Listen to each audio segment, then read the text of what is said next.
एकनाथ शिंदे साहेब मुख्यमंत्री झाल्यानंतर त्याला गती देण्यात आली। मी स्वतः मंत्री म्हणून त्या स्मारकाची पाहणी केली आणि त्या दिवशी सुद्धा मी सांगितलं होतं की येत्या 23 तारखेला जो एक टप्पा पूर्ण झालाय त्याचा आता आपण लोकार्पण करणार आहोत।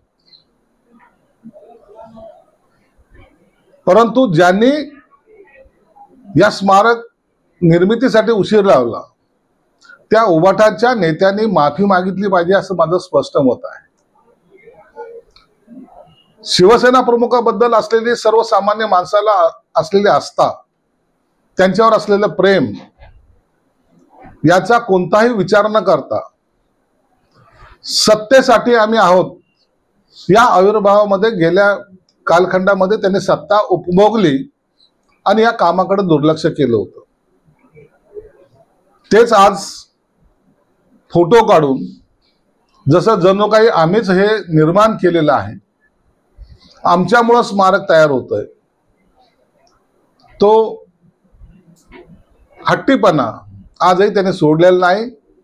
म्हणून बाळासाहेबांचे विचार जे होते, जे ज्यांनी सोडलेत, त्यांनी या स्मारकाकडे जाताना किंवा तिथे उद्घाटन होताना प्रथमतः शिवसेना प्रमुखाची माफी मागितली पाहिजे, ही माझी प्रमुख मागणी असणार आहे।